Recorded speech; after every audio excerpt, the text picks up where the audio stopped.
சகரியா 9:12. நல்ல வசனத்தை கவனிங்க. நீங்க நல்ல ஒரு சத்தியத்தை கேட்டுட்டு போக போறீங்க. நல்ல ஒரு சத்தியம், பயனுள்ள ஒரு சத்தியம். அது பயனுள்ளதாக நீங்கள் மாற்றிக்கணும். கர்த்தர் சொல்கிறத கேளுங்க. கேட்காம போனீங்கன்னா அதுக்குள்ள தண்டனையும் நீங்கள் வாங்கிங்க. வசனத்தை உங்களுக்கு தான் கர்த்தர் கொடுக்குறாருன்னா அதை நீங்கள் முழுமையாக பெற்றுக்கொள்ளணும். வாசிங்கப்பா. நம்பிக்கையுடைய சிறைகளே அரணுக்கு திரும்புங்கள். நம்பிக்கையுடைய சிறைகளே நீங்கெல்லாம் வாங்க, அரணுக்கு திரும்புங்கள்.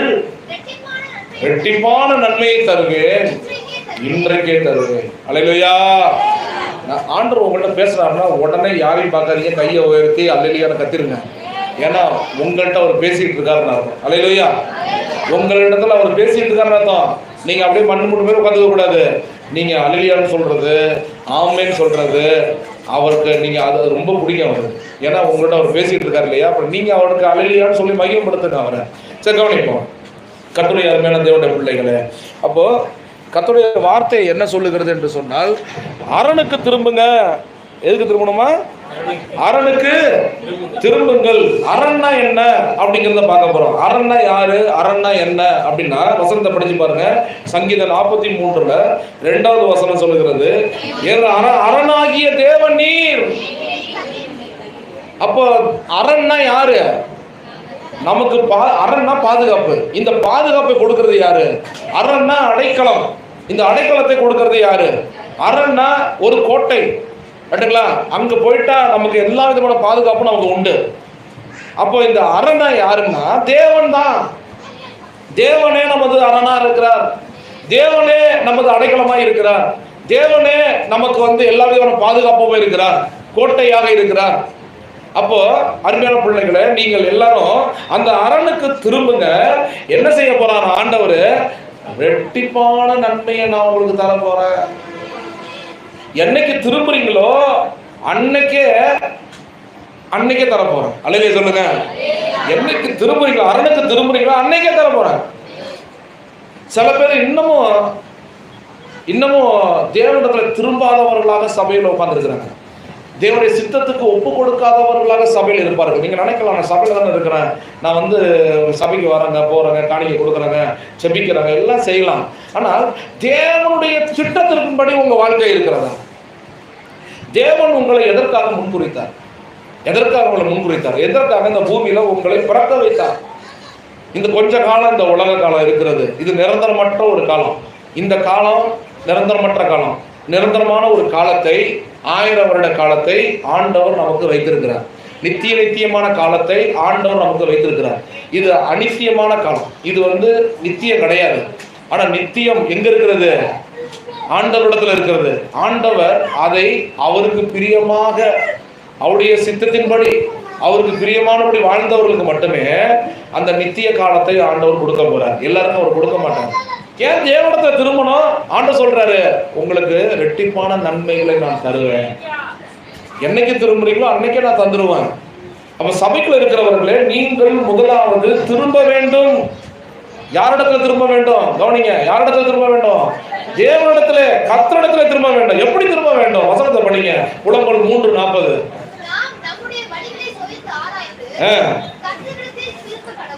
நல்ல கவனிங்க. கர்த்தர் சொல்றாரு, நம்முடைய வழிகளை சோதிச்சு அப்புறம் என்ன பண்ணணுமா? நம்ம படிக்கிறீங்களா இல்லையா? சோதிச்சு. இந்த கலவாணி என்ன போட்டிருக்கு? எங்க போட்டிருக்கு? படிக்கிறியா இல்லையா? வசனம் எடுத்தியா? என்னத்துக்கு உட்காந்துருக்க சபையில? பைபிளை பிரிச்சு பாரு. பைபிளை பிரிங்க. வெட்டியா உட்காந்து போறதுக்கு வந்தோமா? இங்க படிக்கிறதுக்கு வந்திருக்கிறோம், கற்றுக்கொள்றதுக்கு வந்திருக்கிறோம். அதான் சொல்றேன், இன்ட்ரெஸ்ட் இல்லாம நிறைய பேர் உள்ள உட்காந்துருக்கீங்கன்னு சொல்றேன்ல.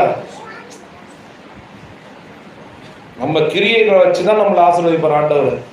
பைபிள் எடுத்து டக்குன்னு பிராட்ட வேண்டாமா? யாரோ ஒருத்தவங்க படிக்கட்டும் போ அப்படின்னு உட்காந்துருக்கு. உங்க கையில பைபிளை கொடுத்தாரு, நீங்க பார்க்கணும்.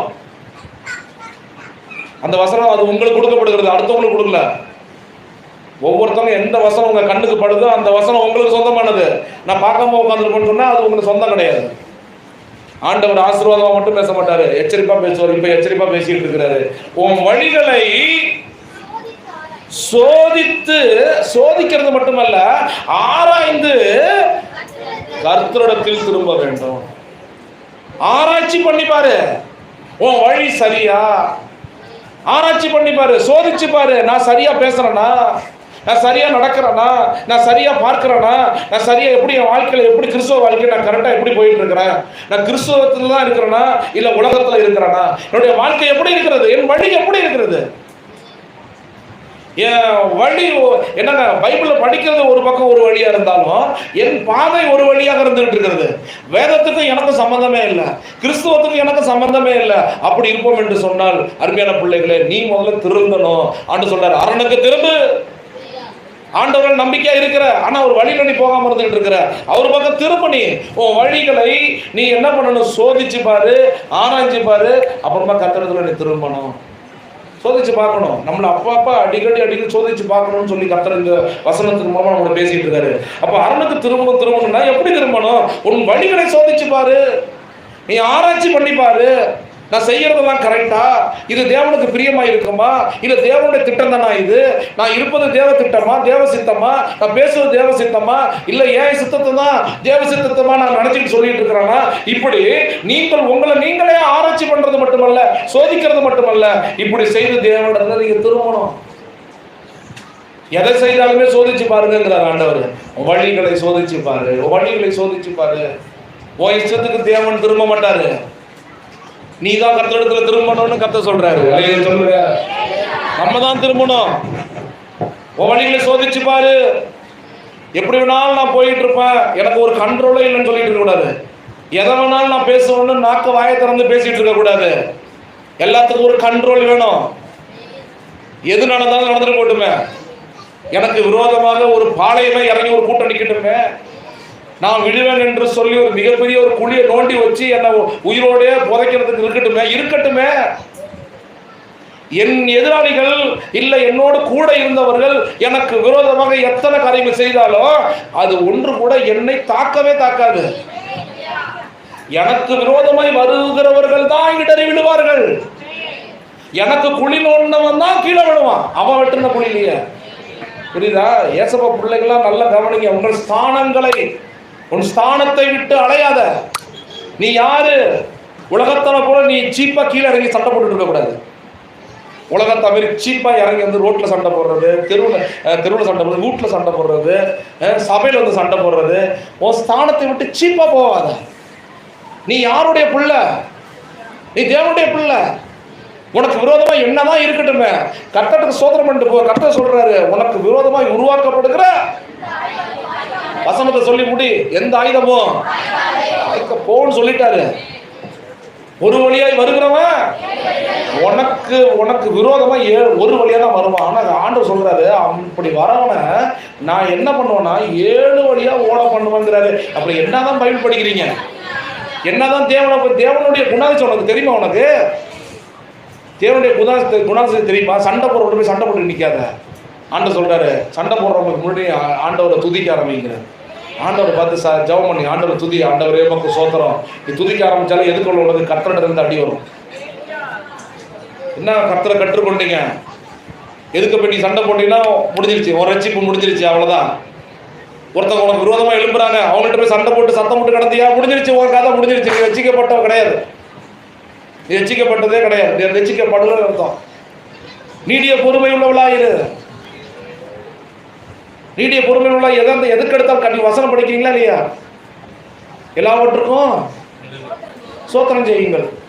அப்புறம் ஏன் சோத்திரம் பண்ண மாட்டேங்கிறீங்க? சண்டை கண்டா வந்தா ஏன் சோத்திரம் பண்ண மாட்டேங்கிறீங்க? பைபிள் சத்தியத்தை படிக்கிறதுக்கு மட்டும்தானா? வாழ்க்கையில கிடையாதா?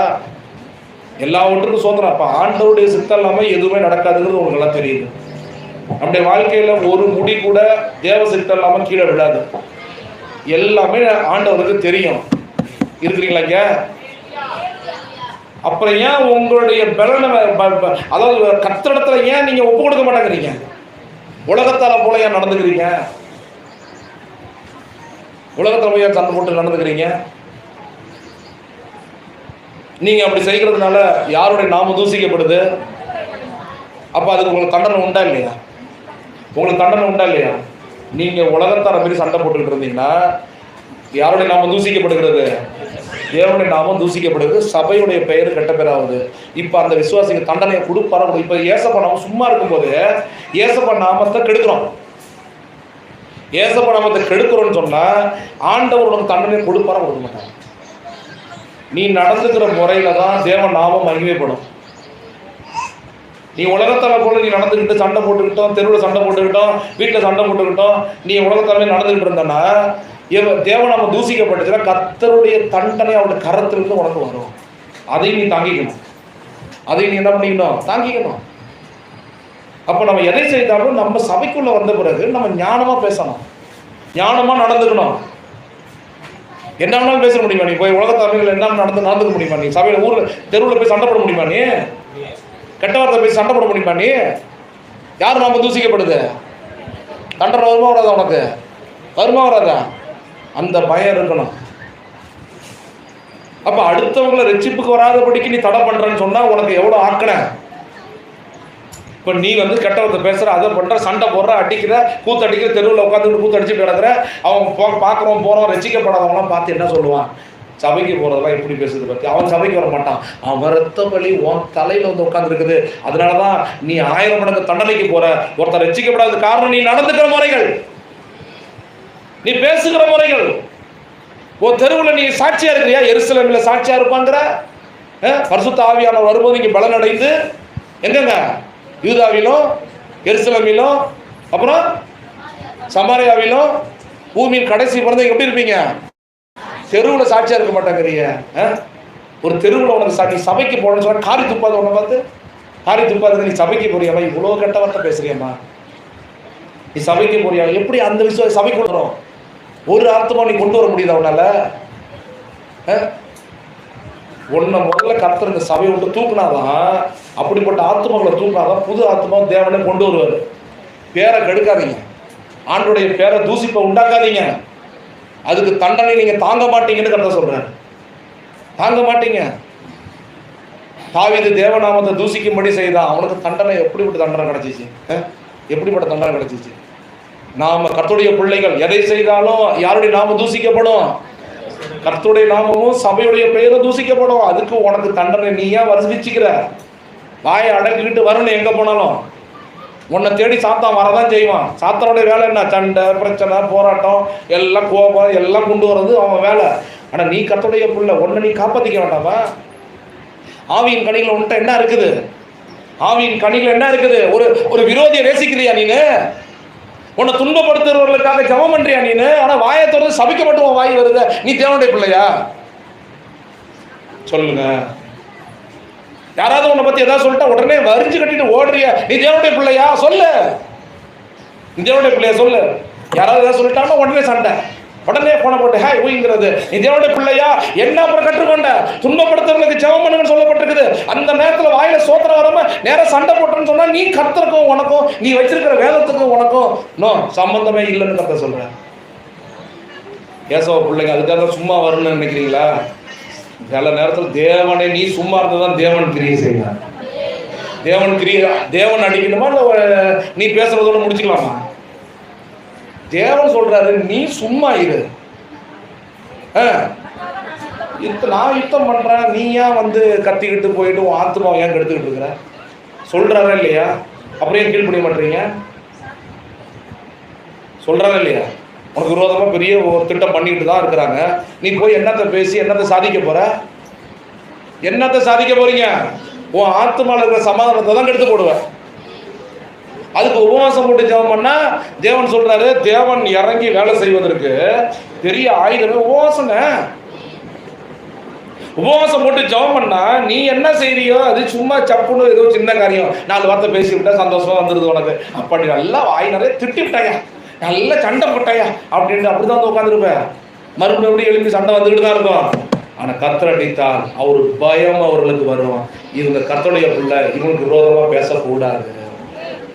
இவங்களுக்கு விரோதமா என்ன பண்ணக்கூடாது? இவங்களுக்கு விரோதமா வாயை திறந்தோம் பற்களை கர்த்தர் தகர்த்து போடுவான். பற்களை என்ன வாயை திறக்காதன்றாரு ஏன் புள்ள. அதுக்கு நீங்க இடம் கொடுத்தீங்களா? நீங்க இடம் கொடுக்குறீங்களா? நீங்க கர்த்தர் உங்களுக்காக யுத்தம் பண்ண நீங்க சும்மா இருக்கிறாரு, அதுக்கு நீங்க இடம் கொடுக்குறீங்களா? கர்த்தர் சொல்ல எதிராளிகளை சிதறடிச்சு ஓட பண்ணுகிற ஆண்டவர். பார்வோன் என்ன பண்றாங்க, அவன் கரையேறதுக்குள்ள அவனுடைய அந்த குதிரைகள் செத்து கரையில ஒதுங்குது. அதனுடைய வீல்கள், அதாவது அந்த குதிரை அந்த வண்டி இருக்கு பாத்தீங்களா, அந்த வண்டியுடைய வீல்கள்லாம் எல்லாம் கரை ஒதுங்கி கிடக்கு. எல்லாத்தையும் தூள் தூளாக்கிட்டாராண்ட. கர்த்தருடைய பிள்ளைகளை முதல்ல நீ யாரும் தெரியாம இருக்கிறனால தான் தெருவுலையும் அங்கேயும் இங்கேயும் என்னங்க சோத்திரம், நீ வந்து உலகத்தவங்க நடந்துட்டு நடக்கிற.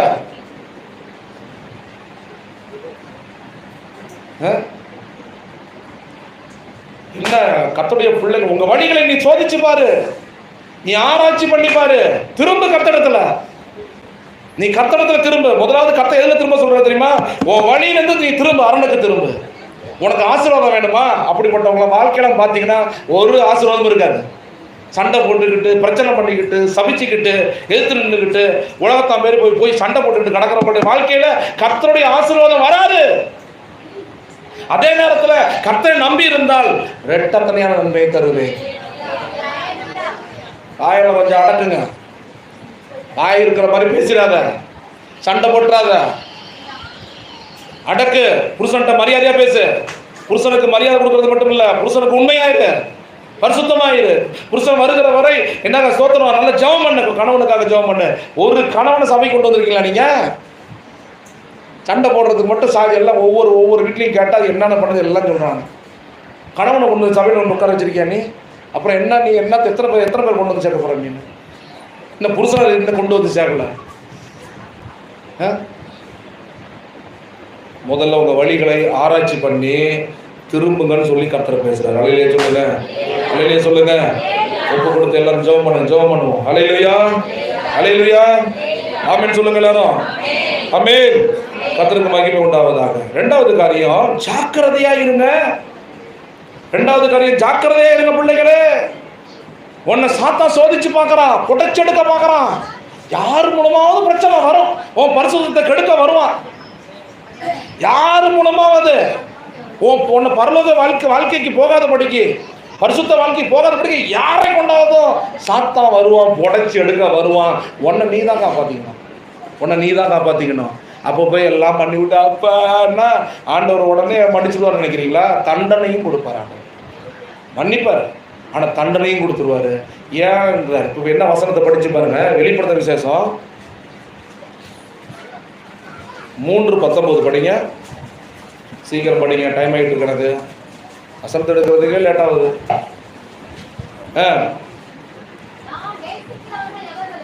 நான் நேசிக்கிறவர்கள், எப்ப கவனிங்க, நான் நேசிக்கிறவர்கள் எவர்களோ அவர்கள் அவர் என்ன பண்ணுவாரா? கடிந்து கொண்டு திட்டுவாரு, தண்டனை கொடுப்பாரு. ஏன்? நீ என்ன அவனை நேசிக்கிறான், அதனால நீ உன் இஷ்டத்துக்கு அலையும் போது உனக்கு நான் தண்டனை கொடுப்பேன். உனக்கு தண்டனை கொடுக்கும்போது நீ வந்து உன்னை சிரிச்சிக்கும் போது என்ன பண்ணாத, வருத்தப்படாத. ஏன்னா நான் உன்னை நேசிச்சு நீ சரியில்லாத காரியங்களை செய்கிறதுனால நான் சில நேரத்தை உன்னை நான் கண்டிப்பேன். வாசிங்க. ஆகையால் நீ ஜாக்கிரதையா இருந்து கர்த்தரிடத்துல திரும்பு, அரணுக்கு திரும்பு, ஜாக்கிரதையா இருங்கன்னு சொல்றாரு ஆண்டவர். ஜாக்கிரதையா இருந்து திரும்பு. நீ எதையாவது தப்பு பண்ணா நான் உன்னை தண்டிப்பேங்கிறேன். ஏன் தண்டிக்கிறேன்னா நான் உன்னை நேசிக்கிறேன். நான் உன்னை என்ன பண்றேன்? உன்னை நேசிக்கிறதுனால தான். கணவன் கூட சில நேரத்தில் மனைவியை திட்டுறாரு போறாருன்னா என்னங்க நேசம்தான். மனைவி சில நேரத்தில் புருஷனை திட்டுனா நேசம்தான். அப்போ என்னன்னு கேட்டீங்கன்னா, கர்த்தர் உங்களை தண்டிக்கிறதுக்கு காரணம் உங்க மேல வச்சிருக்கிற அதிகப்படியான பாசம். அவர் உங்களுக்காக ஜீவனையே கொடுத்துட்டாரு, ரத்தத்தையே செஞ்சிட்டாரு. அவர் உங்களுக்கு இனிமே கொடுக்கறதுக்கு ஒண்ணுமே கிடையாது. ஏன்னா உயிர் தான் எல்லாருக்கும் முக்கியம். அந்த உயிரையே உங்களுக்கு கொடுத்துட்டாரு. அப்ப எவ்வளவு அன்பு இயேசு உங்க மேல வச்சிருக்காரு, எவ்வளவு அன்பு வச்சிருக்காருப்பா. உங்க கணவர் உங்களுக்காக உயிரை கொடுப்பாரா? இல்ல உங்க வீட்டுல யாரோ, உங்க சொந்தத்துல யாராவது உங்களுக்கு உயிரை கொடுப்பாங்களா? கவனிக்கிறீங்களா? அருமையான தேவனுடைய பிள்ளைகளை, இயேசு கிறிஸ்து உங்களுக்காக ஜீவனையே கொடுத்துட்டாருங்க. அவ்வளவு அன்பு உள்ளவர். அவர் நீங்க தப்பு செய்யும் பொழுது உங்களை கண்டிக்கிறாரு. ஏன் கண்டிக்கிறாருன்னா, ஒருவேளை நீங்க தப்பு செய்யறதுனால நீ நித்திய நரகத்துக்கு என்னை விட்டு கடந்து நீ போயிடலாம்ப்பா, அதனால நான் கண்டிப்பேன். அதனாலதான் கர்த்தர் சொல்றாரு, ஜாக்கிரதையா இருந்து திரும்பு. அடுத்தது எதுல இருந்து திரும்பணுமா? வசனத்தை படிங்க, வெளிப்படுத்த விசேஷம் 2:5 படிங்க.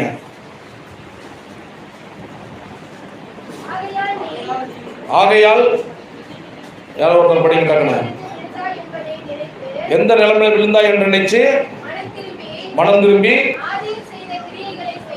ஆதியில ஏசப்பாக்குள்ள சபைக்குள்ள முதல்ல வந்தில்ல, சபைக்குள்ள நீ வரும் பொழுது உன்னுடைய நிலைமை எப்படி இருந்தது, அவர் மேல வச்சிருக்க அன்பு எப்படி இருந்தது, உன்னுடைய கிரியை எப்படி இருந்தது, அது இப்ப இருக்குதா, அது இப்ப இருக்கிறதா, அந்த அன்பு உனக்குள்ள மீண்டும் இருக்கிறதா, நீ ஆண்டவரை ஏற்றுக்கொள்ளும் போது இருந்த அந்த ஆதியில இருந்த அன்பு இப்ப இருக்குதா? கர்த்தர் சொல்றாரு, எதுல விழுந்திருக்கிற நீ, எந்த பாவத்துல விழுந்திருக்கிற, எந்த நிலைமையில விழுந்திருக்கிற, எந்த இடத்துல நீ விழுந்திருக்கிற, எந்த பாகம் உன்னை விழ வைத்தது, எந்த பாவம் உன்னை விழ வைத்தது, யாரால விழுந்த, இது முடிய கற்பை காப்பாற்றி இருப்ப, யாரால கற்பு வீணா போனது, இது முடிய நீ பரிசுத்தமா இருந்திருப்ப, யார் உன் சரீரத்தை கெடுத்தது, இது முடிய உன் மனசை பரிசுத்தமா கற்புள்ளவளா இருந்திருப்ப, உன் மனசை கெடுத்தது யாரு, எல்லாமே கர்த்தர். என்னங்க சோத்திரம், எல்லாரும் எல்லாமே என்ன சாத்தான் தான். எந்த நிலையில விழுந்த அந்த இடத்துல இருந்து நீ திரும்பி அரணுக்கு ஓடிவா கர்த்தர் சொல்றாரு. விழுந்த நிலையை நினைத்து ஐயோ நாம இந்த பாவத்துல விழுந்துட்டோமே, இந்த காரியத்துல விழுந்துட்டோமே, இந்த செயல நான் விழுந்துட்டேன்னு சொல்லி அது விழுந்ததை நீங்க நினைத்து தேவனிடத்துல திரும்பணும். அப்படியே இருக்காது, கர்த்தர் கண்ட்ரோல் பண்றாரு. அப்படியே போயிட்டு இருக்காத கண்ட்ரோல் பண்றாரு. அப்போ 3 காரியங்கள், உங்க வழிகளை சோதிச்சு ஆராய்ஞ்சு தேவன்கிட்ட திரும்புங்க, அரணுக்கு திரும்புங்க. அடுத்தது ஜாக்கிரதையா இருங்க, ஏன்னா உங்களை அவர் நேசிக்கிறதுனால உங்களை தண்டிப்பாராம், உங்களுக்கு நியாய திரும்ப கொடுப்பாரு. உயிரோடு இருக்கும் பொழுது செத்து போனவர்கள் இல்ல, இந்த உலகத்துல உனக்கு தண்டனை கொடுப்பாரு. அது எந்த பாவம் செய்யறியோ அந்த பாவத்துக்கு தண்டனை தாங்குவோமா, நம்ம எந்த பாவத்தை செய்யறோமோ அதே பாவத்துல தண்டனை கொடுப்பாரு. கண்ணு பாவம் செஞ்சுச்சுன்னா கண்ணுக்கு தான் தண்டனை, கைக்கு தர மாட்டாரு. நான் சொல்றது உங்களுக்கு புரிஞ்சிருக்குன்னு நினைக்கிறேன். அப்போ எந்த பாவம் நம்மளுடைய சரீரத்தில் எந்த பாகம் தப்பு போதோ அந்த பாகத்துக்கு நியாய திரும்ப காத்திருக்கிறது.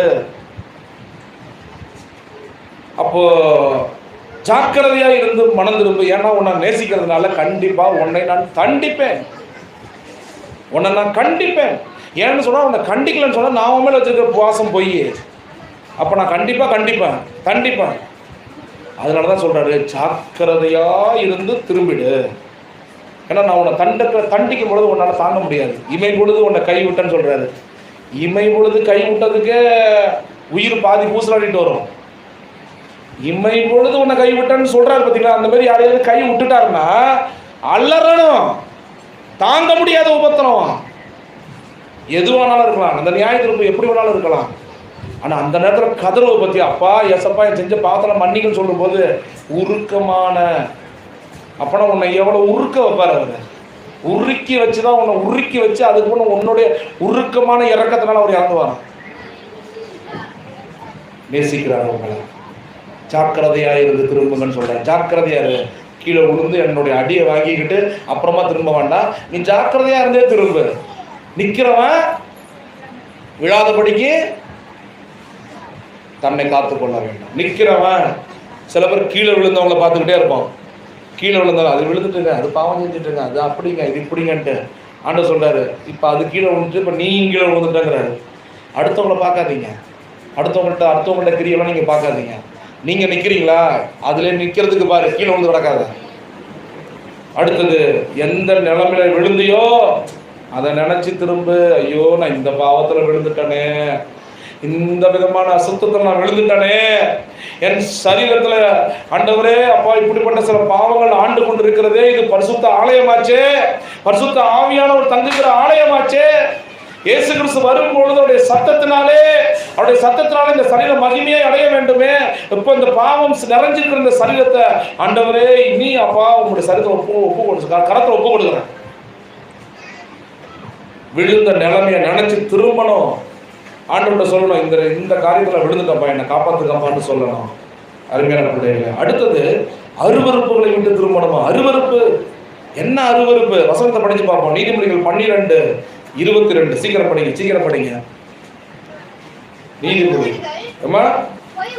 பொய் உதடுகள் அருவருப்பு. போதும். கர்த்தருக்கு அருவருப்பு என்ன தெரியுமா? பொய் சொல்றது. எத்தனை பேர் பொய் சொல்லிட்டு இருக்கிறோம்? பொய் சொல்றீங்களா? செஞ்சுட்டு செய்யலன்னு சொல்றது தான் பொய். உண்மையை மறைக்கிறது தான் பொய். உண்மையை அப்படியே ஒண்ணு இல்லாமக்கி சிலது அப்படியே பொய்யாவே பொய்யை அப்படியே உண்மையாக்கிடுவாங்க. சில பேர் நடக்காதது நடந்த மாதிரி, நடந்ததை நடக்காத மாதிரி ஆக்கிடுவாங்க. பேசுனியாப்பா? பேசலங்க. சாப்பிட்டியாப்பா? சாப்பிடலாங்க. நடந்தது நடக்காத மாதிரியும். ஏன்? பொய் உதடுகள். கர்த்தருக்கு சொல்றாரு, கர்த்தர் சொல்றாரு அது அவருக்கு அருவருப்பானவைகள். ஏன்னா ஆண்டவர் வாயின் வார்த்தைகளை நமக்கு மட்டும் தான் கொடுத்துருக்காரு. பேசுற திறனை நம்ம கவனிக்கிறீங்களா? பேசுற திறனை நமக்கு மட்டும் தான் கர்த்தர் கொடுத்துருக்காரு, வேற யாருக்கும் கொடுக்கல. அல்லேலூயா சொல்லுங்க. நமக்கு நாக்கு கொடுத்தது எதுக்கு தெரியுமா? அவரை ஆராதிப்பதற்காக. அவரை ஆராதிப்பதற்காக. கவனிங்க, அவரை ஆராதிப்பதற்காக. இந்த நாக்கை கர்த்தரை துதிக்கும்படி இந்த நாக்கை கர்த்தர் கொடுத்தாராம். ஆனால் நாமோ பொய், பித்தலாட்டம், அது இது கெட்ட வார்த்தை, சாமம் எல்லாத்தையும் இந்த வாயின் வார்த்தை கொடுத்துக்கிட்டு இருக்கோம். கர்த்தர் சொல்றாரு அப்படிப்பட்ட நாக்கு எனக்கு அருவருப்பு. அருவருப்பு. அருவருப்புனா என்ன தெரியுமா? அருவருப்புனா என்ன? நாய் அங்கேருந்து நம்ம வீட்டு வாசல் வந்து கக்கிடும். அப்படியே நாய் ஏதாவது ஒரு திருநாயெல்லாம் பார்த்தீங்கன்னா 4 வீட்டு சோறை திட்டு அதுக்கு செரிக்காது. திரிபலா சூடுறது திங்க முடியாமல் இருக்கிறதுனால அது என்ன பண்ணும், அங்கேருந்து வந்து நம்ம வீட்டு வாசல்ல அப்படியே பார்த்தா டக்குன்னு அது கக்கிடும். கக்கிக்கிட்டே இருக்கும். அதுக்காக கக்கிட்டு இருக்கோம். அப்புறமா பார்க்கும் டபக்குன்னு எல்லாத்தையும் நக்கி தின்னுடும். அதை நீ பார்த்துக்கிட்டு இருந்தீங்கன்னா உன் மூஞ்சி எப்படி போகும்? நாய் கக்கனதை அது மறுபடியும் நக்கி நக்கி நக்கி நக்கி எல்லாத்தையும் தின்னுடும்.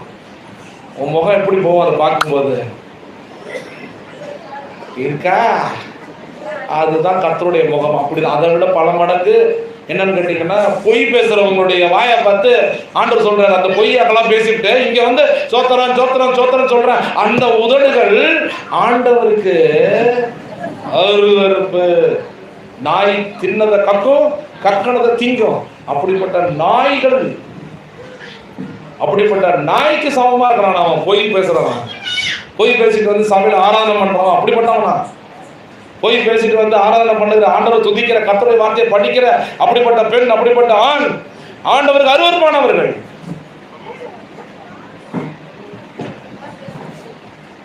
சேர்ல தூக்கி போடுங்க. அந்த பிள்ளைங்கள யாருமா பிடிச்சது? அந்த பிள்ளையா? அதான் பிள்ளை டக்குன்னு சபையா இருக்குதுன்னா வீடு விளையாடுறாமா? அது பிள்ளை அடக்கி வைமா, உட்கார வைமா.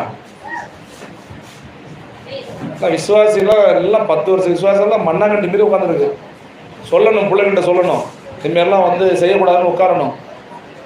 சபையாது 10 சேரத்துக்கு நடுவு தூக்கி போட்டால் என்ன பண்ணுறது? சின்ன பிள்ளைக்கு தெரியாது. நமக்கு அறிவு இருக்குல்ல, நம்ம சொல்லணும்ல. பிள்ளைகளை உட்காரன்னு சொல்லணுமா? ரொம்ப அழுத 2 மீதி அவ்வளோதான், ஆட்டோமேட்டிக்காக படுத்து தூங்கிடும். சரிங்கப்பா, கவனிங்க. அடுத்தது மாறுபாடான ஒரு இருதயம். வசனத்தை படிங்க. நீதிமொழிகள் 11:20.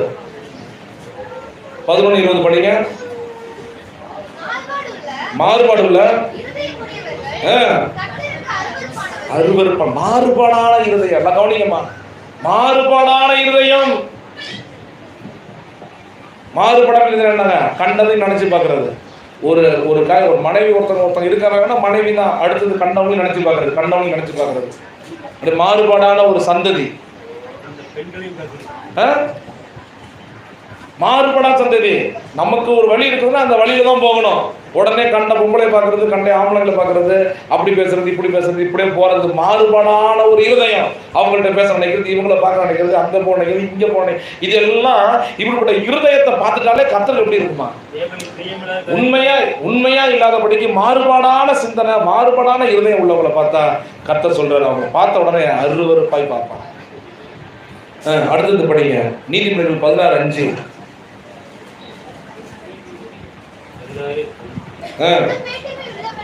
மனமேட்டிமை உள்ளவன் எவனும் மனமேட்டிமை, மனசு மேட்டிமையா இருக்கிறது. நான் யார் தெரியுங்களா? என்ன போய் திட்டிட்டியா, என்ன போய் அப்படி சண்டை போட போகும் பாருங்க.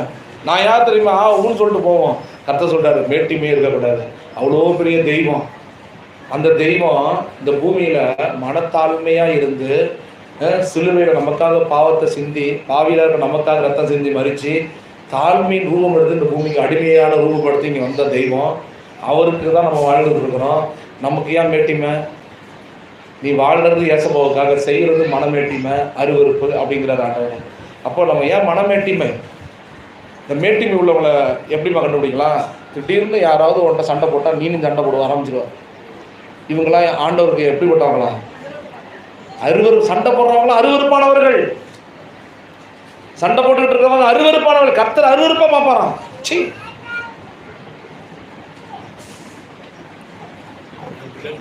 அருவருப்பை விட்டு என்ன பண்ணணுமா? திரும்ப வேண்டும். அடுத்தது கர்த்தர் சொல்றாரு எரேமியா 18:11, பொல்லாத வழிகளை விட்டு திரும்ப வேண்டும். எது பொல்லாத வழி? எரேமியா 2:19. பொல்லாத வழி எது? எரேமியா 2:19.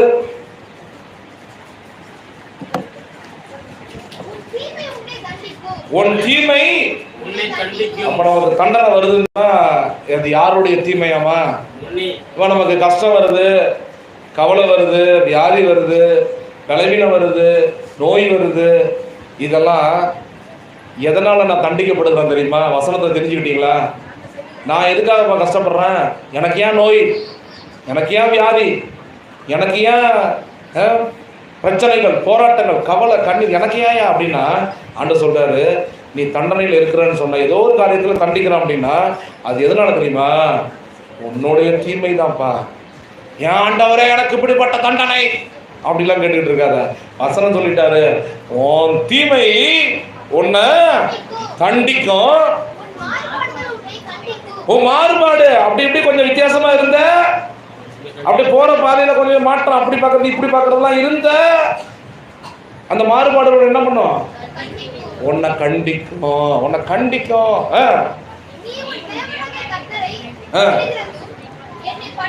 கர்த்தரை விட்டு நீ விலைக்கு போயிட்டேன்னு சொன்னா அதுவே அருவருப்பு, பொல்லாதது. இல்லையா சொல்லு, அதுவே பொல்லாதது. கர்த்தரை விட்டு விலகிறது பொல்லாப்பு. உன் தீமை உன்னை தண்டிக்கிறது, உன் மாறுபாட இருதயம் உன்னை கண்டிக்கிறது. கர்த்தரை விட்டு விலகுவதே பொல்லாப்பு. கர்த்தரை விட்டு விலகிறதே பொல்லாப்பு. இப்போ பொல்லாப்பு நாம பொல்லாப்பு நானே தேடிக்க கூடாது. என்ன கர்த்தரை விட்டு விலகாத. இப்போ கர்த்தருடைய பிள்ளைங்க என்ன பண்ணுவாங்க? ஐயோ நம்ம உலகத்தமே நம்ம பேசக்கூடாது, சண்டை போடக்கூடாது, சபிக்கக்கூடாது. நாம் செய்ய வேண்டியது என்ன? நமக்கு விரோதமாக எழும்புறவங்க யார் எழும்புவா? சாத்தான் தான் எழுப்பி போடுவான். அப்போ நம்ம அவங்களுக்காக ஜெபம் பண்ணுவோம் அப்படின்னு என்ன பண்ணணும்? நம்ம எதிரியை கூட நேசித்து ஜெபிக்கிறவர்களாய் மாற வேண்டுமா? எதிரிகளை யாராவது நேசிப்பீங்களா? சண்டை போட போவிய, எதிரிகிட்ட சண்டை போட போவீல்ல. ஆனா கர்த்தர் சொல்றாரு, மாறுபாடு உள்ள சந்ததியே உன்னை நான் கண்டிக்கிறேன், உன் தீமையை உன்னை தண்டிக்கும். உலகத்தால போல சண்டை போட்டுக்கிட்டு வந்து உட்காந்துருக்காதீங்க. அருவருப்பு கர்த்தருக்கு, அருவருப்பு கர்த்தருக்கு. நீ இங்க உட்காந்துருக்கலாம், ஆனா கர்த்தர் உன்னை பார்த்து அருவருக்கிறாரு. சீ. அப்போ உன்னை சண்டை போடுகிறவங்க, உனக்கு விரோதமா இருக்கிறவர்களை நீ என்ன பண்ணணுமா? அவங்களுக்காக ஜெபம் பண்ண தெரியல உனக்கு. நீ அவங்களுக்காக ஜெபம் பண்ணணும்ல. வசனம் தானே சொல்லுது, சண்டை போடணும்னு சொல்றா, ஜெபிக்கணும்னு சொல்லுதா? என்ன ராஜா சொல்லுதா? உங்களை துன்பப்படுத்தவர்களுக்கு, உங்களுக்கு விரோதமா எழுப்புறவங்களுக்கு, உங்களுக்கு குழிய நோன்றவங்களுக்கு உயிரோட உனக்கு புதைக்கட்டுமே வரட்டுமே. ஆண்டவர் அவங்களுக்கு என்னதான் செய்ய சொல்றாரு? சண்டை போட சொல்றாரா? அப்ப நீ விசுவாசியா? நீ விசுவாசியா? சண்டை போடுற நீ விசுவாசியா? சபிக்கிற நீ விசுவாசியா? போய் ஆசை தீர எல்லாம் திட்டு சண்டை போட்டு வந்து அவப்பா நல்லா கேட்டான் அப்படிங்க. நீ விசுவாசியா? நீனு கர்த்தருக்கு உனக்கு சம்பந்தமே கிடையாது. இப்ப சபைக்குள்ள உட்கார்ந்துருக்கும் போது உன்னை யார் பார்த்து அருவருப்பா? கர்த்தர் எப்படி நாய் தின்னத கக்கனத எப்படி உன் மூஞ்சி அப்படியே ஒரு மாதிரியே போது, அது போல கர்த்தர் இங்க சபைக்குள்ள உட்காந்துருக்கும் போது அப்படிதான் ஒரு முகம் மாறும். உன் முகத்தை பார்த்தா கிட்டக்க உன்னை தடவி பார்த்து, என் மகளே, என் பிரியமே, என் ரூபவதியேன்னு சொல்லி உன்னை சபைக்கு வரும் பொழுது அவர் உன் நடுவுல உலாவி உன்னை தொட்டு பார்த்து உன்னுடைய பாவத்தை, உன்னுடைய அக்கிரமத்தை, உன் மீறதெல்லாம் மன்னித்து உன்னை போகும்போது நீ பாவத்தோடு வந்திருக்கலாம், உன்னை போகும்போது பரிசுத்தமா அனுப்ப பார்ப்பாரு. நீ வியாதியோடு வந்திருக்கலாம், உன்னை சுகப்படுத்தி அனுப்ப பார்ப்பாரு. நீ சாபத்தோடு வந்திருக்கலாம், உன்னை சமாதானத்தோடு அனுப்ப பார்ப்பாரு. நீ வேதனையோடு வந்திருக்கலாம், உனக்கு எல்லா விதமான தீங்கை நீக்கி சந்தோஷத்தோடு அனுப்ப பார்ப்பாரு. ஆனா உன்னை பார்த்து அருவருக்கிறாருன்னு சொன்னா, நீ வெளியில எல்லா காரியம் செஞ்சுட்டு உட்கார்ந்து இருந்தா கர்த்தர் உன்னை பார்த்து அருவருப்பா. உன் முகத்தை அவர் பார்க்க மாட்டாரு, பக்கத்துல இருக்கிற முகத்தை பார்த்து தொட்டுட்டு போயிட்டு இருப்பாரு. ஆனா உன்னையோ ஆண்டவர் அருவருப்பாய் பார்த்துருப்பாரு. சண்டை போட்டு உட்காந்துக்காரு சபையில. கொள்ளாத வழிகளை ஆராய்ச்சிப்பார், சோதிச்சுப்பார். வீட்டில் உனக்கு நேரம் என்ன இருக்குது? உலகத்தை மாதிரியே இருந்துகிட்டு இருக்காத. உலகத்தில் அழிவு வரும்போது உலகத்தாரும் ஒன்றை தூக்கி போட்டு போயிட்டே இருப்பார். ஏன்னு சொன்னார், நீ எனக்காக ஒன்றுமே செய்யலையம்மா, என் வேதத்தின்படி நீ வாழவே இல்லையம்மா, என் வேத வசனத்தை படிச்சிய, என் வேத வசனத்தை சபையில வந்து அப்பப்போ எடுத்து படிச்சிய, அந்த வசனத்தை எவ்வளோ பிரசங்கம், ஆயிரமான பிரசங்களை கேட்டிய, ஆனா உனக்கு சோதனை வரும் பொழுது அந்த சோதனை நிக்கவே இல்லையாம்மா, நான் எப்படி உன்னை பரலோகத்துக்கு கொண்டு போகிறது? கேட்பாரா? கேட்க மாட்டாங்க. என்ன சார் என்ன சொல்றீங்க? கண்டதான பேசிட்டு இருக்கோம். வேதத்தை விட்டு வெளியில தான் பேசிட்டு இருக்கோமா? வேதத்தை விட்டு வெளியில ஐயா போட்டாரு, பிரசங்கமே அவர் பண்ணல, வேதத்துல தாங்க வெளியில தாங்க பேசிட்டு இருக்காரு, வேதத்துள்ளே பிரசங்கம் பண்ண மாட்டாருன்னு யாராவது சொல்றீங்களா? இங்க எப்படி கர்த்தருடைய வேதத்துக்கு உங்களுக்கு எந்த சம்பந்தம் இல்லாத போது எப்படி உங்களை பரலோகத்துல கொண்டு போவாரு? கவனிங்க, முடிக்க போறேன். எப்படி கொண்டு போவாரு? சண்டை போட்டுட்டு இருந்தா எப்படி கொண்டு போவாரு? சபிச்சுட்டு இருந்தா எப்படி கொண்டு போவாரு? கெட்ட வார்த்தை பேசிட்டு எப்படி கொண்டு போவாரு? தவறான பாவங்களை செஞ்சுட்டு இருந்தா எப்படி கொண்டு போவாரு? வேதத்துக்கு எனக்கு என்ன வித்தியாசம் இருக்குது? இந்த வேதத்தை எடுக்கிறனே அதுக்கு எனக்கு ஏதாவது ஒரு சம்பந்தம் இருக்குதா? உன் வீட்டுல தான் நீ உட்கார்ந்து இருக்கிறீங்க, அங்க வேத வீட்டுல இருக்கிறீங்க, வீட்டுல இருக்கிற நீ அந்த வேதத்துல இருக்கிற காரியங்களை படிச்சு ஏதாவது தெரிஞ்சுக்கிறியா? நீனு எப்படி போவீங்க? போவீங்களா? பைபிளை படிங்கம்மா, பைபிளை படிங்க. படிச்சு என்ன சொல்லியிருக்கோ அது மாதிரி நடக்கிறதுக்கு கொஞ்சமாவது என்ன ஆண்டவர்கிட்ட அறிவை கேளுங்க, கொஞ்சமாவது ஞானத்தை கேளுங்க. அதெல்லாம் கர்த்தர் சொல்றாரு, ஞானமே இல்லாம இருக்காது, அறிவு இல்லாம இருக்காது. ஏசப்பா பிள்ளைன்னு சொல்லிட்டு ஏசப்பா நம்ம தூசிச்சுட்டு அதிக தண்டனைக்கு போயிடாத. ஏசப்பா நம்ம தூசிக்கிறது நீ காரணமா இருந்தீங்கன்னா நீ அடைய வேண்டிய தண்டனையை உன்னால சகிக்க முடியாது.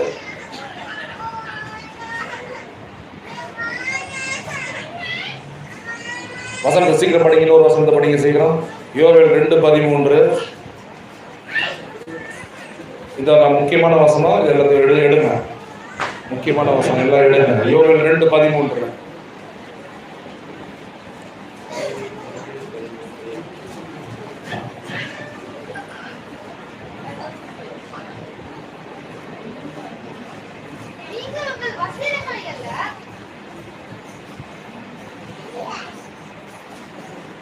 படிங்க. உங்க வஸ்திரத்தை பழைய காலத்துல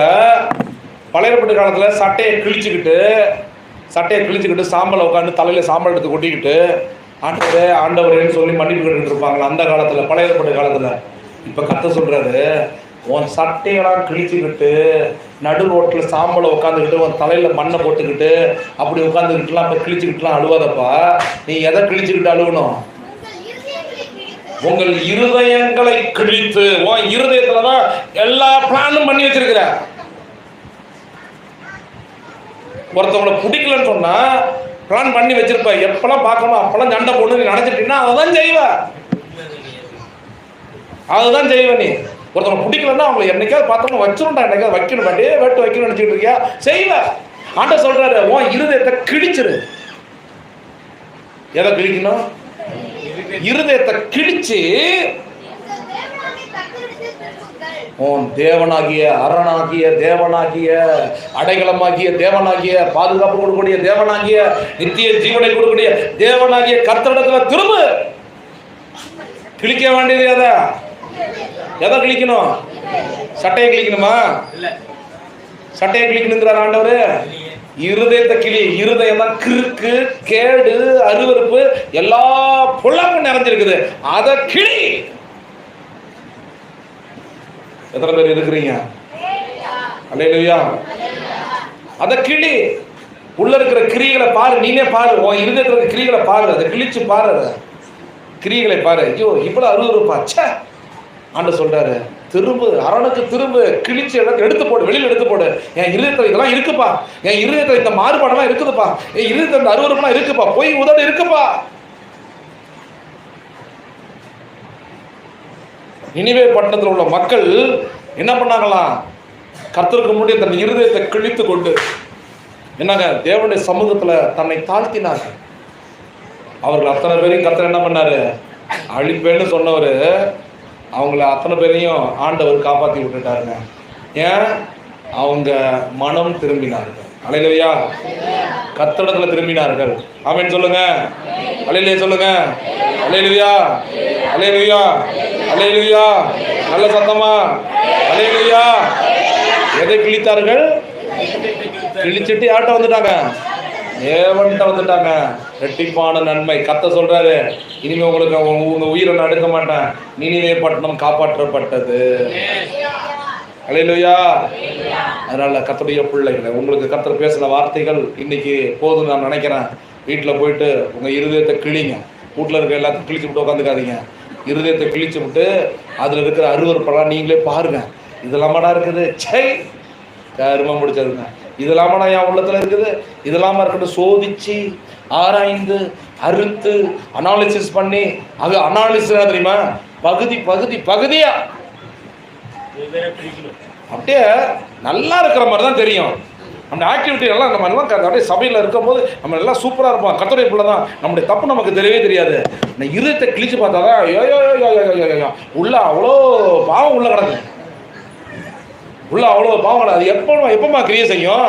நம்ம கவனிங்க, அது எப்பமா கிரியை செய்யும்? சோதனை வரும்போது எந்தெந்த சோதனை வரல அகப்படுறீங்களோ அப்பப்போ தான் அதெல்லாம் வெளில வரும்.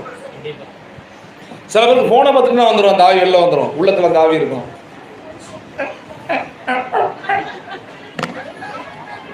நாய் வாயை மூடாதுங்க. அரை மணி நேரம் ஆண்டவர் சொல்றாரு, அதிக வசனிப்பினாலே வசனம் யாருக்குமே தெரியல, போய் தொலைங்க. அதிக வசனிப்பினாலே பாவம் இல்லாமல் போகாது. அதிகமா பேசுறவங்களுக்கு பாவம் உள்ள கடக்குது. அந்த பேச்சிலேயே கர்த்தர் நியாயம் இருக்கும் பொழுது அந்த அதுல எத்தனை பாவங்கள் உள்ள இருக்குன்னு கண்டுபிடிக்கிறாரு. ஆண்டு சொல்றாரு, அதிக பேச்சு பேசிக்கிட்டே இருக்கியா, உள்ள இத்தனை பாவங்கள் உன் பேச்சுல இருக்குது, முடிச்சுட்டு கதைய. நியாயத்திருப்பு நாட்கள்ல உன் வார்த்தைகளை குறித்து நான் நியாயத்திருப்பேன்னு சொல்லி இருக்கிறாரு. உன் வார்த்தைகளை குறித்து நான் நியாயத்திருப்பேன்னு சொல்லி இருக்கிறாரு. அல்லேலூயா சொல்லுங்க. அல்லேலூயா. என்னதான் பண்றது? எங்களை புளி வெட்டி உள்ள புதைச்சிருக்கலாம். யார் எங்களை உயிரோட விடுறீங்கன்னு கேட்குறீங்களா? அருமையான பிள்ளைங்க, நித்திய ஜீவன்கிற ஒரு அழகான ஒரு காலத்தை நமக்கு ஆண்டவர் வச்சிருக்கிறாரு. கொஞ்ச காலம் கஷ்டம்தான். ஆனால் சொல்றாரு, ஆண்டவர் சொல்றாரு, உங்க திறமைக்கு மேல உங்களுடைய பலனுக்கு மேலெல்லாம் உங்களை சோதனை கிடையாதுன்றார். அல்லேலூயா சொல்லுங்க. திராணிக்கு மேல எழுந்துச்சு நிற்போம். திராணிக்கு மேலாக சோதிக்கப்பட ஒரு நாளும் விடமாட்டா. திராணிக்கு மேலாக சோதிக்கப்பட ஒரு நாளும் விடமாட்டா. தாங்கிடும் பலன் தருவா. எதுல இருந்து தப்பிக்கிறதுக்கும் தாங்கிடும் பலன் தருவா. தப்பி செல்ல வழி செய்வா. சொல்லுங்க. தாங்கிடும் தப்பி செல்ல வழி செய்வா. நீ தப்பி செல்ல வழி செய்வா. நான் தப்பி செல்ல வழி செய்வா. கலங்கிடவே மாட்டேன், கலங்கிடவே மாட்டேன். கைகளை தட்டி பாடுங்க, சேர்ந்து பாடுவோம். கலங்கிடவே, அல்லேலூயா, கலங்கிடவே மாட்டேன். என் இயேசு, நல்லா சொல்லுங்க, அடுத்து சொல்லுங்க. இயேசு கைவிடாம. எத்தனை பேர் எழுந்தாலும் கவலைப்படாத. உங்கள் துக்கம் சந்தோஷமா மாறும்.